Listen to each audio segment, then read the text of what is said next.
하나님 말씀을 제가 봉독하겠습니다.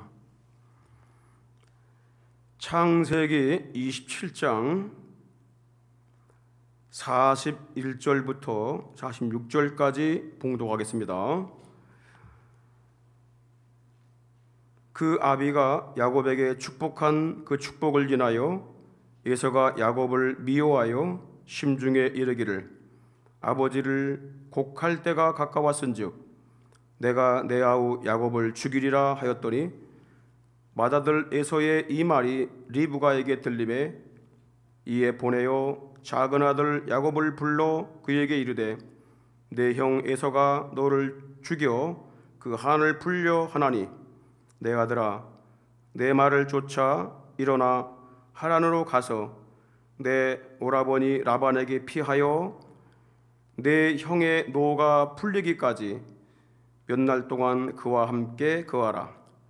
내 형의 분노가 풀려 내가 자기에게 행하는 것을 잃어버리거든 내가 곧 보내어 너를 거기서 불러오리라. 어찌 하루에 너의 둘을 이루랴. 리브가가 이삭에게 이르되 내가 햇사람의 딸들을 인하여 나의 생명을 싫어하거늘 야곱이 만일 이 땅의 딸들 곧 그들과 같은 햇사람의 딸들 중에서 아내를 취하면 나의 생명이 내게 무슨 재미가 있으리까. 아멘. 할렐루야. 계속해서 이 야곱에 대해서 말씀을 나눕니다. 명절을 잘 보내셨습니까? 별로 신통치 않은 것 같은데 보니까 대답이 잘 보내셨어요? 뭐 가족들이 잘 못 만난 분도 계실 텐데 언젠가 또 만날 날이 있을 것입니다. 야곱이 말이죠, 이 장자권의 축복을 받은 다음에 그의 삶이 180도로 달라집니다. 완전히 뒤바뀌어 버렸어요. 부모 밑에서 평안하게 살아오던 이 야곱이 그의 삶이 하루아침에 이 고난과 역경과 연단의 길로 들어선 것입니다. 아버지 이삭의 그 육신적인 계획대로 맏아들 에서가 장자권의 축복을 받았더라면 아무런 문제가 없었어요. 평안하게 그저 안식하면서 정상적인 안정적인 삶을 유지할 수가 있었습니다. 그런데 하나님의 주권적 선택에 따라 야곱이 장자권을 부여받고 언약의 상속자가 된 후부터 그와 그의 가정에 아주 감당하기 힘든 문제들이 발생이 되었습니다. 야곱은요, 에서와 형과 원수 관계가 되었습니다. 그리고 생명의 위협을 받게 됐어요. 그는 부모와 이별을 하고 도망하여 20년 동안 나그네로서 도망자의 삶을 살게 됩니다. 야곱이 언약의 상속자가 되는 순간부터 고난과 연단의 길로 들어선 것입니다. 이때부터 야곱이 신앙생활다운 신앙생활을 하게 되는 거야. 그 전까지는 뭐 그저 그냥 어머니 치마폭에서 그냥 비닐하우스 속에 있는 식물같이 살았다면은 이제는 완전히 벗어나서 독자적으로 신앙생활이 뭔가를 깨달아가면서 이제 그가 살아가게 됩니다. 야곱은 그동안 종교적인 분위기 속에서 믿음의 어머니에게 끌려다니는 수동적인 신앙생활을 했었습니다. 그런데 이제 언약의 상속자 되는 순간부터 본인이 직접 혼탁한 세상 속에서 하나님의 인도하심과 보호하심과 그리고 하나님의 함께하심을 체험하는 능동적인 삶으로 바뀌어가게 된 것입니다. 자기에게 돌아올 장자의 상속권을 빼앗긴 에서 몹시 분노하여 야곱을 죽이려고 앙심을 품었습니다. 본문 41절에 보면 그 아비가 야곱에게 축복한 그 축복을 인하여 에서가 야곱을 미워하여 심중에 이르기를 아버지를 곡할 때가 가까웠은즉 내가 내 아우 야곱을 죽이리라. 아버지가 죽는 날 내가 널 죽이겠다라고 앙심을 품은 것입니다. 리브가는 야곱의 생명이 위협당하고 있음을 알고 그를 자기의 고향인 밧단 아람의 한 성읍이 있는데 하란이라는 성읍입니다. 그 하란으로 도피시키려는 계획을 세웁니다. 그 하란까지 거리는요, 이삭이 집에서부터 640km 정도가 돼요. 그러니까 교통이 발달되지 않은 이 시대에 상당히 먼 거리입니다. 여기서 부산까지가 400km예요. 그거보다 더 260km를 더 가야 됩니다. 그럼 어디까지 가겠습니까? 어마어마하게 먼 거리입니다. 야곱을 피신시킨다면은 가까운데 어디 숨어 있게 하든지 그러면 되는데 왜 이렇게 먼 거리로 하란까지 야곱을 피신시키려고 했던 것일까? 이 사건을 통하여서 몇 가지 중요한 교훈을 얻으려고 합니다. 전 믿음의 어머니 리브가에 대해서 좀 생각을 해보려고 그래요. 리브가가 과연 어떤 신앙을 가졌는가? 왜 사랑하는 아들을 먼 하란으로 보내려고 했던 것인가? 라는 것입니다. 그 첫 번째 이유가 뭐냐면 이겁니다. 리브가가 이 에서와 야곱 두 아들을 다 살리기 위한 계획이었어요. 에서와 야곱을 다 사랑하기 때문에 그를 살리기 위한 아주 고도의 계획을 짠 것입니다. 야곱을 살리려고 한다는 생각도 맞지만은 잘 들어보시면요, 리브가가 얼마나 마음이 깊은 여인인지 몰라요. 본문 42절부터 44절까지 보면은 맏아들 에서의 이 말이 무슨 말이죠? 내가 너를 아버지 죽을 때 너 죽일 거야 라고 이렇게 혼자 독백으로 얘기했는데 이거를 리브가가 딱 들은 거예요. 그래서 이에 보내어 작은 아들 야곱을 불러 그에게 이르되 내 형 에서가 너를 죽여 한을 풀려 하니 내 아들아 내 말을 쫓아 일어나 하란으로 가서 내 오라버니 라반에게 피하여 내 형의 노가 풀리기까지 몇 날 동안 그와 함께 거하라. 요 몇 날 동안은 아버지가요, 사실은 이 이삭이 나이 많아 늙었다고 그랬죠. 자기가 금방 죽을 줄 알았어. 금방 죽으면 어떻게 돼? 이 야곱도 죽게 돼요. 하나님께서 이 이삭을 아주 오래 살게 만드셔요. 40년 넘게 살게 만드셔요. 그 뒤로. 네. 여기서 오라버니 라반은 누구냐? 이 오라버니 라반은 그 리브가의 오빠입니다. 그 오빠 집으로 가 있으라는 거야.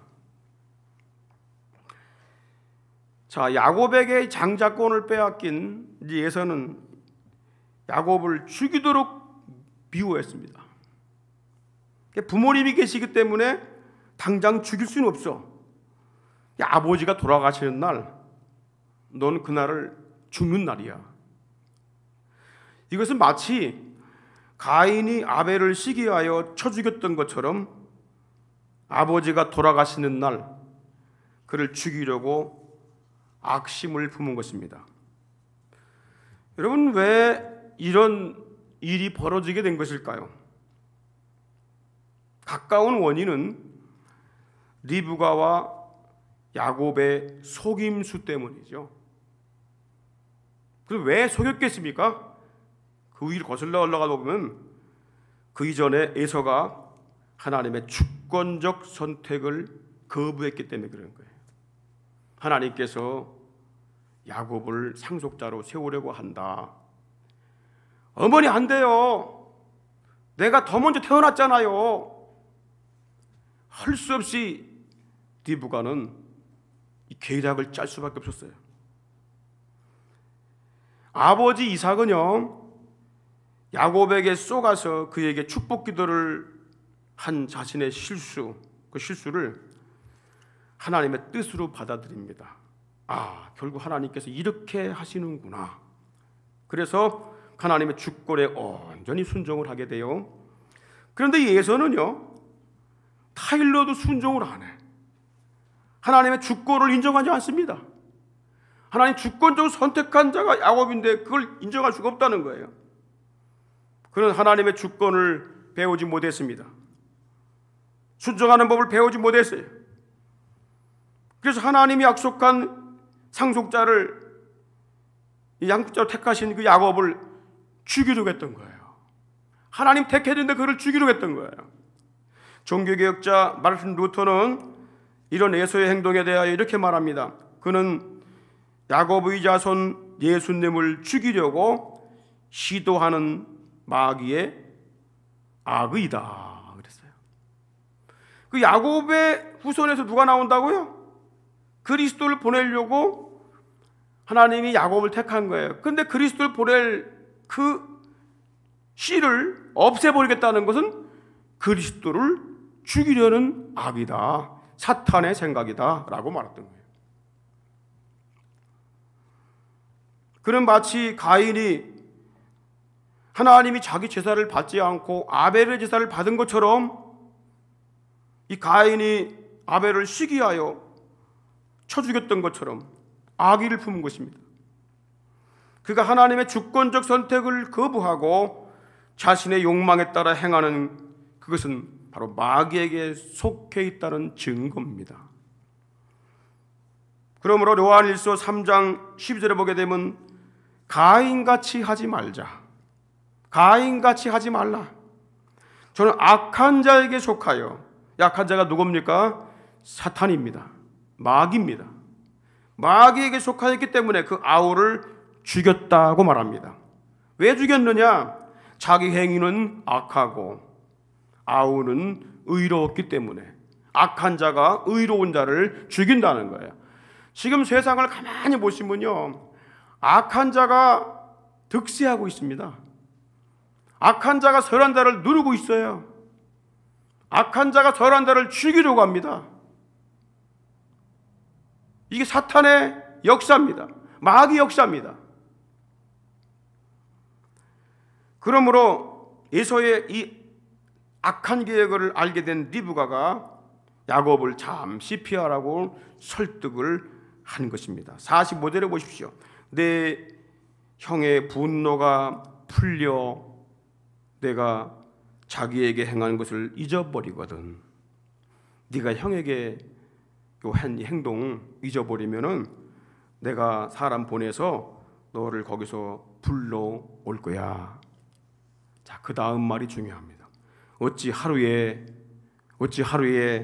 너희 둘을 다 이루랴. 이 말씀은 굉장히 중요한 말씀이에요.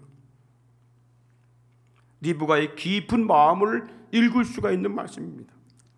에서가 만약에 야곱을 죽인다면 야곱도 잃고 에서도 그 땅의 법에 따라 사형을 당하거나 도망을 가게 될 것입니다. 그러면 두 아들을 하루에 다 잃는 겁니다. 그러므로 리브가는 두 아들을 다 살려야 됩니다. 만약에 리브가가 야곱만 사랑했더라면 이렇게 했을 거예요. 에서는 이미 장가 들었기 때문에, 축복권도 야곱이 받았기 때문에 장가든 에서를 내보냈을 겁니다. 분가시켰을 거예요. 근데 그렇게 하지 않습니다. 리브가는 오히려 상속권을 받은 야곱, 홀몸인 야곱을 밖으로 내보냅니다. 우린 여기서 언약의 믿음을 가진 이 리브가가 자녀를 사랑하는 그 깊은 모습들을 볼 수가 있습니다. 하나님의 언약을 붙든 야곱은 부모를 떠나도 홀로 살아도 하나님의 보호를 받고 살아갈 수가 있습니다. 그러나 하나님의 언약 주권을 인정하지 못하고 자기 마음대로 살고 있는 에서는요, 여전히 믿음의 부모가 필요하고 믿음의 어머니, 믿음의 아버지가 필요한 거예요.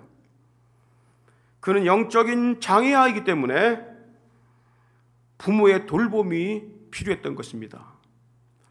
여러분, 두 아들이 있으면은 하나는 멀쩡해요. 멀쩡하면 어떻게 해요? 내보내도 자기 스스로 살아갈 수 있어요.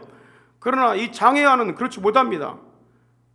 근데 에서는 밖에 나가서 활동적으로 살아가는 데는 아주 유능합니다. 그런데 영적인 건 완전히 장애아요, 맹인입니다. 그러므로 이 아들을 버릴 수가 없는 거예요. 그래서 리브가는 사랑하는 두 아들을 살리기 위해서 그가 홀몸인 사랑하는 그 야곱을 멀리 떠나보내는 이 아픔을 감수하게 된 것입니다. 두 번째로 이 리브가가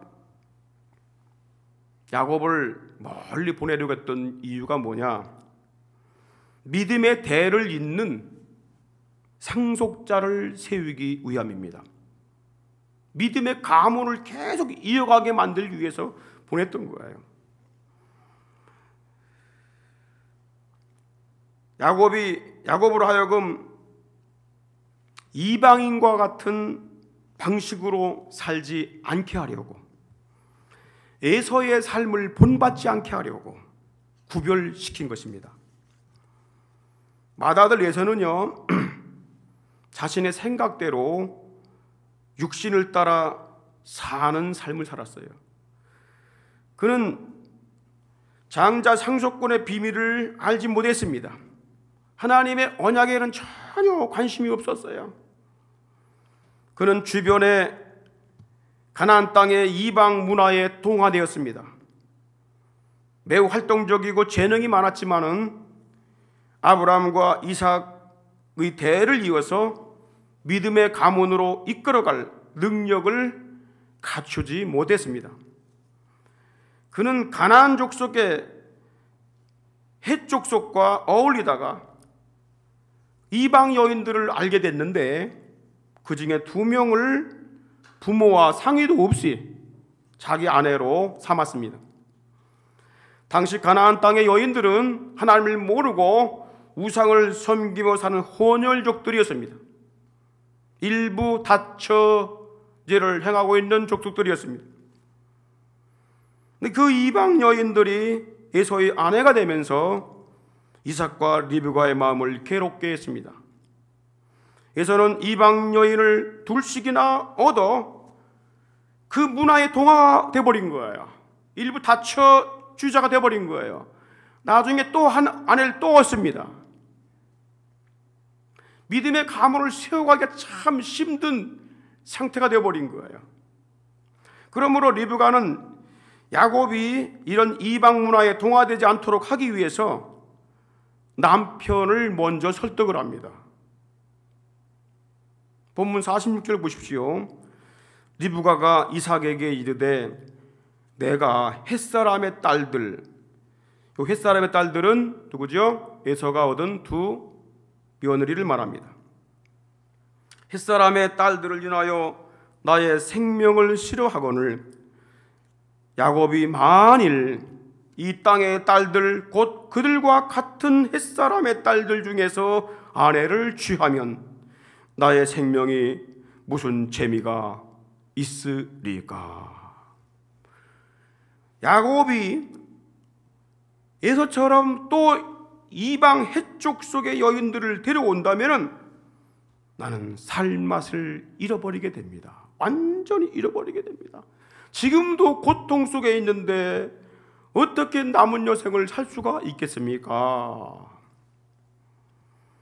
그러므로 야곱을 가나안 땅의 결혼 문화와 이방 풍속에 물들지 않게 하기 위해서, 믿음의 가문을 세울 씨로 구별하기 위해서 자기 고향 나라로 보내야 한다는 것입니다. 이것이 리브가의 목적이었어요. 리브가가 야곱을 멀리 보내는 목적이었어요. 성경은 성도들에게 이 세대를 본받지 말라고 말씀하시는데 그 이유가 뭘까요? 에베소 2장 2절로 3절에 보시면 이런 말씀이 있습니다. 그때 너희가 그 가운데서 행하여, 그때 뭐요? 예수님을 모를 때 그 가운데 행하여 세상 풍속을 쫓고. 여러분, 하나님 없는 세상 풍속들은요, 누가 붙잡고 있느냐면 사탄이 붙잡고 있다는 것을 알아야 됩니다. 공중권세 잡은 자를 따랐다 그랬어요. 곧 지금 불순종하는 아들들 가운데 역사하는 영이라. 전에는 우리도 다 그 가운데서 우리 육체의 욕심을 따라 지내며 육체와 마음에 원하는 것을 하여 다른 일과 같이 본질상 진노의 자녀이었었다. 그렇게 말씀하고 있어요. 세상 문화와 풍습의 배후에는 공중권세를 잡고 있는 사탄이 조종하고 있음을 알아야 됩니다. 사단은 하나님의 주권을 불순종하는 자들 가운데 역사하고 있습니다. 사단의 역사 아래에 있는 인간은 육체의 욕심과 마음에 끌리는 욕망대로 행하기 때문에 본질적으로 하나님의 심판을 받아야 할 진노의 자녀임을 말씀하고 있는 것입니다. 마귀에게 붙잡혀서 일평생 끌려가던 자들은 하나님의 나라 상속자가 될 수 없습니다. 그러므로 성도들은 이 세대를 본받지 말고 하나님의 뜻을 따라 구별된 삶을 살아가야 할 줄 믿습니다. 로마서 12장 2절에 보니까 너희는 이 세대를 본받지 말아라. 이 세상을 본받지 말아라. 세상 풍습을 본받지 말아라. 그리고 마음을 새롭게 함으로 변화를 받아 하나님의 선하시고 기뻐하시고 온전하신 뜻, 하나님의 주권이 뭔가를 분별하라고 말씀하고 있습니다. 세 번째로 리브가가 야곱을 먼 밧다라람으로 보내었던 이유가 뭐냐? 세 번째는 경건한 언약의 자손을 번성케 하기 위한 계획이었습니다. 경건한 언약의 자손을 번성케 하려고. 이 리브가의 부탁을 받은 이삭이 야곱을 부릅니다. 그리고 그에게 축복 기도를 해요. 다음 주일에 이 말씀을 나눌 건데, 자, 잠시 보십시오. 28장 1절로 2절을 보십시오. 이삭이 야곱을 불러 그에게 축복하고 또 부탁하여 가로되 너는 가나안 사람의 딸들 중에서 아내를 취하지 말고 일어나 밧단 아람으로 가서 너의 외조부 부두엘의 집에 이르러 거기서 너의 외삼촌 라반의 딸들 중에서 아내를 취하라. 전능하신 하나님이 내게 복을 주어 너로 생육하고 번성케 하사 너로 여러 족속을 이루게 하실 것이다. 그렇게 말씀합니다. 자, 왜 도대체 이 리브가도 그렇고 또 이삭도 그렇고 부두엘의 집안에 가서 그 밑에 있는 손자 손녀들하고 결혼하라고 그랬겠냐? 이유가 뭐냐라는 거예요. 그 가문이요, 하나님을 경외하는 가문이에요. 하나님을 경외하는데 그냥 경외하는 것이 아니라 이 언약의 믿음을 가진 자들이었어요.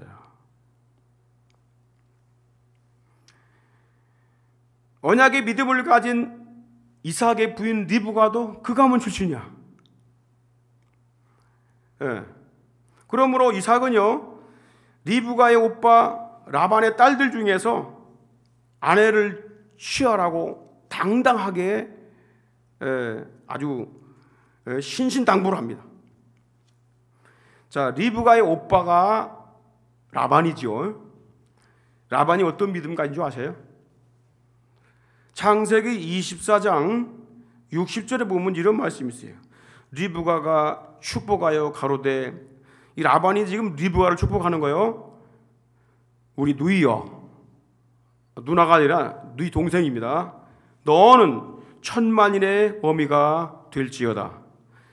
내 씨로 그 원수의 성문을 얻게 할지어다. 이렇게 말을 해요. 자, 너는 천만인의 어미가 될지어다. 이 말이 뭐냐면 하나님이 이 아브라함의 아내 사라에게 주신 언약의 말씀입니다. 너는 살해라 하지 말고 살아라 하라. 너는 천만인의 어미가 될 것이다. 너는 만민의 어머니가 될 것이다. 열국의 어머니가 될 것이다. 이런 말을 누가 했어요? 하나님이 하신 말씀인데 이거를 라반이 자기 여동생에게 하고 있는 거야. 그리고 내 씨로 그 원수의 성문을 얻게 할지어다. 이 말은 누가 한 줄 아십니까? 이 말도 하나님이 하신 말씀이야. 하나님이 그 아브라함이 이삭을 제물로 바치는 그 순종을 했을 때 하나님께서 주신 복음의 말씀입니다. 창세기 22장 17절의 말씀인데 내 씨로 원수의 성문을 얻게 할 것이다. 사탄의 권세를 정복하게 될 것이다. 누가요? 내 씨가 언약의 자손으로 출생할 씨가. 그런데 라반이 이 말을 가나안 땅에 있는 이삭에게로 시집가는, 얼굴도 모르고 생김새도 모르는 그 이삭에게 시집가는 그 리브가에게, 여동생에게 마지막으로 했던 축복의 말이에요. 축복의 말씀이다 그 말이야. 이걸 보면은 라반도 복음의 언약을 가진 믿음의 사람인 것을 알 수가 있습니다. 그러므로 이 야곱을 갖다 어디로 보내겠어요? 믿음의 가문을 계속 이어받게 하려면은 이 이방인 땅에서는 하나님을 모르고 사단의 권세 아래에 있는 이 이방인 땅들을 들어오게 되면 가정이 어떻게 된다는 것을 예수를 통해서 잘 알고 있었다 그 말이에요. 그러니까 언약의 믿음을 가진 그 딸들을 얻기 원했던 거예요. 그러므로 밧단 아람의 외삼촌 집으로 피신한 야곱은요 20년 동안 외삼촌 집에 살면서 그 딸들과 결혼을 해요. 그래서 믿음의 아내를 얻은 그 후로 12명의 아들과 1명의 딸을 얻습니다. 그들이 바로 이스라엘을 형성하는 12지파가 되고 하나님의 언약하신 가나안 땅을 기업으로 다 12명이 분배받게 된 거예요. 놀랍지 않습니까? 언약의 자손을 번성케 하시려고 리브가가 자기 오빠 집으로 야곱을 보냈다라고 하는 거예요. 마지막으로 리브가가 야곱을 보낸 이유가 뭐냐면 복음의 비밀을 가진 언약의 상속자로 세우기 위함이었습니다. 복음의 비밀을 가진 자. 자, 야곱은 지금까지 어머니 밑에서 아주 곱게 자랐어요. 하나님이란 말은 많이 들었어요. 언약의 자손 또 그 믿음의 가문을 세워야 한다는 많이 들었어요. 귀가 아플 정도로 들었어요. 근데 자기가 체험한 건 아무것도 없어. 그래서 어머니 신앙의 그늘에서 벗어날 수 있도록 이 어머니가 그를 내보내버린 거예요. 이제는 수동적 신앙이 되지 말고 능동적인 신앙이 되라. 그가 부모를 떠나면서 하나님을 체험하는 능동적인 신앙을 갖게 되는데 제일 먼저 그가 집을 떠나면서 그죠? 베델에서 누굴 만납니까? 하나님을 만납니다. 그리고 천국에 대한 환상을 봅니다. 그리고 하나님의 인도하심과 보호하심과 함께하심을 체험하는 임마누엘의 신앙으로, 임마누엘의 신앙을 바뀌어버려요. 그가 임마누엘의 신앙을 바뀐 근거가 뭐냐? 창세기 35장 3절에 보면 이런 말씀이 있어요. 그가 이렇게 고백을 합니다. 우리가 일어나 베델로 올라가자. 나의 환난 날에, 내가 어려움 당할 때마다, 내가 힘들고 고달픈 일 당할 때마다, 죽음의 위기 속에 있을 때마다 나와 함께 하신, 내게 응답하시고 나의 가는 길에 나와 함께 하신 그 하나님께 가서 단을 쌓자. 내가 힘들 때마다, 환난 당할 때마다 내게 응답하신 하나님, 나의 가는 길에서 나와 함께 하신 그 하나님, 그 하나님께 가서 예배를 드리자. 이런 신앙을 갖게 된 이유가 뭐예요? 부모를 떠나실 때, 그죠? 그가 연단을 통해서 하나님의 함께 하심을 깨닫게 된 거예요. 체험하게 된 거예요. 여러분, 참신앙이 언제부터 시작된 줄 아십니까? 유명한 전도자 빌리그램 목사님 이런 말을 했습니다. 참신앙은 마귀가 있는 것을 아는 순간부터 시작된다라고 그랬어요. 무슨 말이냐? 여러분, 참신앙은요, 언약의 자손으로 오신 예수 그리스도를 품고 그분을 붙드는 순간부터 시작이 되는 거예요. 왜 그러냐? 그분이 세상 이길 힘을 주시고 사단의 권세를 이길 능력을 줄 수 있는 분임을 알기 때문에 그런 겁니다. 그래서 세상과 싸우고 문화와 싸우고 세상 풍습과 싸우고 사단의 권세와 싸우려면 내 힘으로 안 되니까 주의 힘을 힘입는다 그 말이에요. 그리스도를 힘입어 싸우려고 하는 이 영적인 전투를 시작할 순간부터 신앙생활이 진짜 시작된 거다 그 말이에요. 아무리 하나님을 믿고 교회를 다녀도 예수 그리스도만을 붙잡기 이전에는 종교 생활이나 다름없습니다. 이때는 인생의 변화가 없습니다.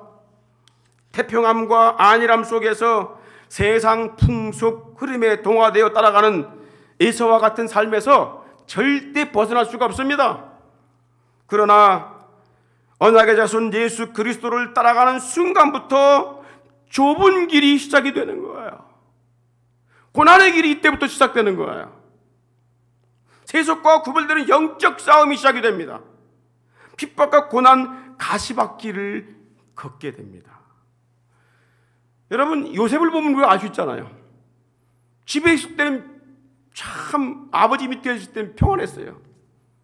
근데 그가 애굽으로 팔려가는 순간부터 고난의 가시밭길 가기 시작해요.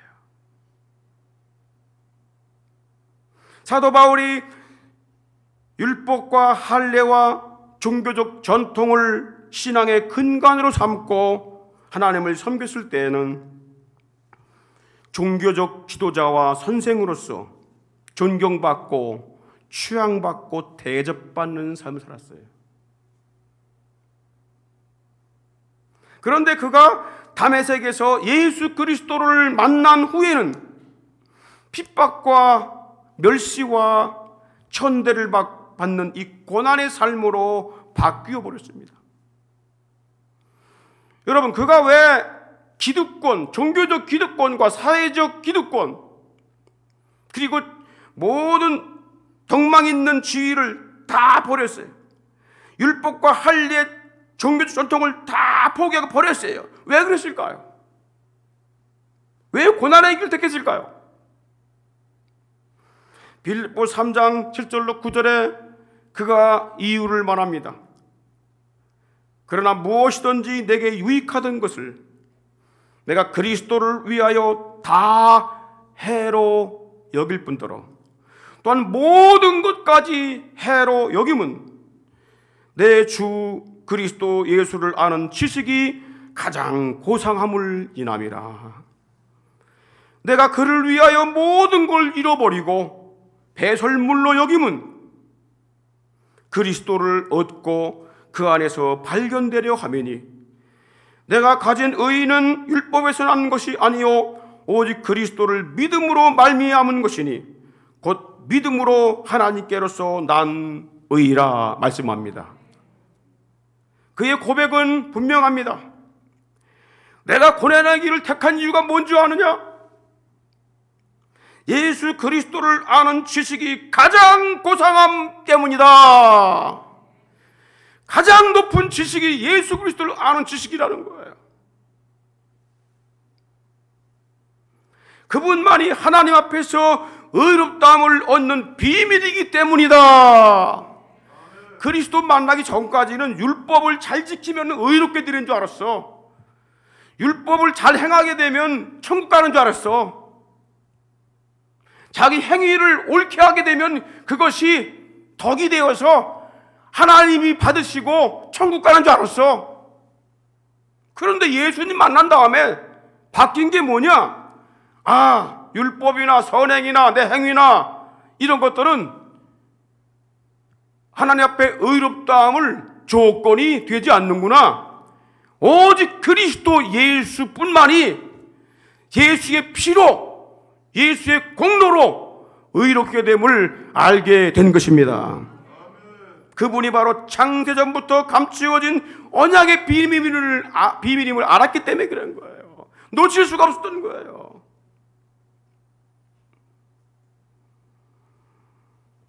믿음의 어머니 리브가 더 놀라운 언약의 비밀을 알았습니다. 그래서 그는 사랑하는 야곱을 타국으로 보내고 평생을 눈물로 보냅니다. 영적인 무지한 에서와 불편한 관계에 있는 자부들을 위하여 하나님의 언약 안으로 이끌기 위해 평생을 고군분투하다가 이 세상을 마감합니다. 언약을 붙잡은 리브가에게 이것이 바로 뭐냐면 고난의 길이었어요.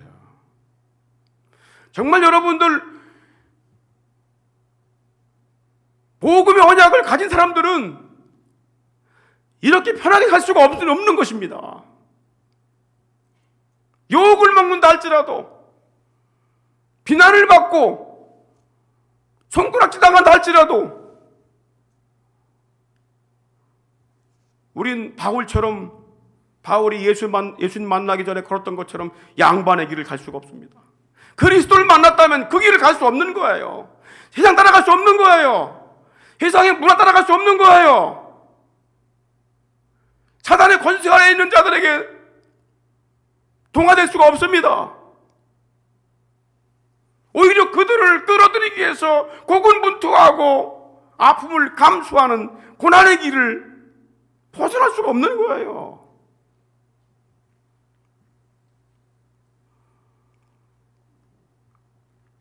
사도행전 14장 22절 이런 말씀합니다. 사도 바울이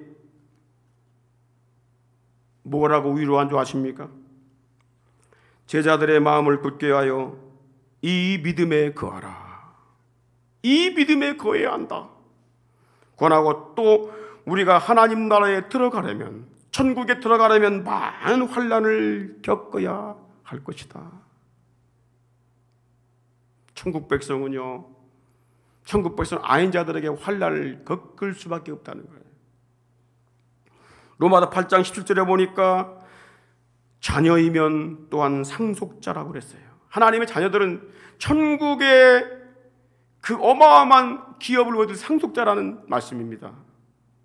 곧 하나님의 상속자요 그리스도와 함께한 상속자니 우리가 그와 함께 영광을 받기 위하여 고난도 함께 받아야 할 것이니라. 이것이 물질로 오는 고난이든 사람 때문에 오는 고난이든 아니면 마음속에 일어나는 갈등이든 세속을 끊지 못해서 오는 고난이든 우리는요 그리스도 때문에 당하는 고난이라는 것은 하나님께 영광이 되고 복이 되고 그것이 상급이 됨을 믿으시기를 바랍니다. 성경에 이렇게 말씀합니다. 하나님이 사랑하시고 받으시는 아들마다 고난이 있다. 그리고 고난이 없으면 사생자요 하나님의 아들이 아니라고 말씀합니다. 세상과 짝하고 마귀와 함께 같은 방향으로 걸어가기 때문에 아무런 고난이 없는 거예요. 자기 수하에 있기 때문에 고난이 있을 수가 없습니다. 거기서 나오는 순간부터, 그리스도 편에 서는 순간부터 고난이 시작되고 핍박이 시작되고 어려움이 시작되고, 그때부터 우리 마음속에 고통이 일기 시작하는 거예요. 고난과 환난 속에서 하나님의 도우심과 인도하심과 함께 하시는 체험이 일어나게 되는 것입니다. 그래서 정금 같은 믿음을 소유한 천국의 상속자로 세워지게 되는 줄 믿습니다. 베드로전서 1장 6절에 보면 이런 말씀이 있어요. 너의 믿음의 시련이 불로 연단하여도 없어질 금보다 더 귀하여 예수 그리스도의 나타나실 때에 칭찬과 영광과 존귀가 있게 하려 함이라. 아무리 사랑하는 아들이라 할지라도 저 지저분한 구정물에 빠졌는데 그를 집안으로 들일 수는 없어요.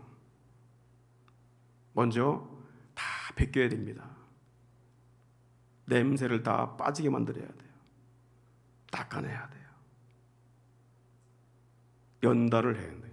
닦아내는 게 연단. 그리고 집안으로 들이는 거예요. 여러분, 이 땅에서 고난은 절대 쉬지 않습니다. 바람이 잘 날아 없듯이, 바다에 풍랑이 잠잠할 날이 없듯이, 이 세파에 불어오는 바람, 세상에 풍족된 불어오는 바람, 이런 것 때문에 많은 어려움이 있어요. 그래서 우리에게 필요한 것이 그리스도의 능력입니다. 주님이 함께 하시는 이 임마누엘의 신앙이 우리에게 절대적으로 필요한 것입니다. 이 신앙으로 끝까지 승리하는 여러분 되기를 주의 이름으로 축원을 드립니다. 기도하겠습니다.